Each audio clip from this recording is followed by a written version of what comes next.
这个夏天啊比较闷热，我们呢晚上在家里边啊睡觉的时候都会选择打开空调。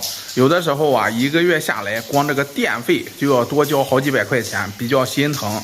那我以前啊就是我们家那个空调，晚上我一打开一晚上，一个月那个电费都交500多块钱。心疼啊，买肉吃多香，是不是？那么我们晚上啊睡觉，为了让家里边达到一个更省电的效果，都会选择呀，就是把这个空调开到26度，因为26度才是最省电的，而且开到26度可以让我们啊晚上睡一晚上的好觉。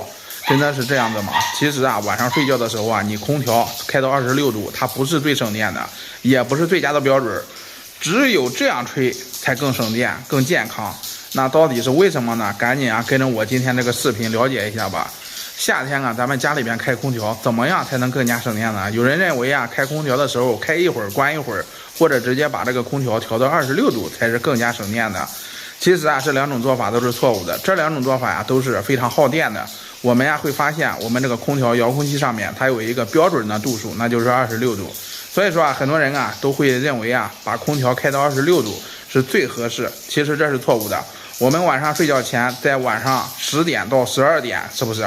我们这个人还处于活动阶段，你这个时候你身体温度还是比较高的，你把空调开到26度，房间里边还是比较舒服的。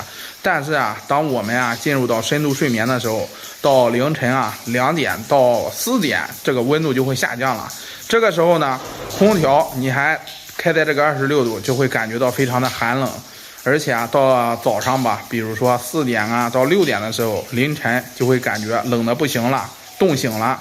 如果你没有盖被子，这个时候很容易啊着凉感冒的。所以说啊，晚上睡觉的时候，你把空调一直开到26度，那不是最佳的选择标准啊。那么我们晚上睡觉的时候，把空调开到多少度才合适呢？才省电呢？其实啊，有这个专家呀研究显示吧，就是我们晚上进入到深度睡眠前5到10分钟，建议大家把空调啊开到27度或者28度，然后调成睡眠模式。这个温度呢不冷不热的，即便晚上啊睡觉的时候你不盖被子，也不会着凉或者是得空调病。这样呢还可以让我们家里边啊达到一个省电的效果。所以说啊，我们啊就是晚上睡觉的时候，这个空调开到26度，它不是最省电的，也不是最佳标准，只有开到这个温度才是最佳标准，才能达到更加省电的效果。你学会了吗？你觉得有用的话，可以点赞收藏转发出去，让你家里边啊亲人朋友开空调的时候都知道是不是怎么省电。拜拜。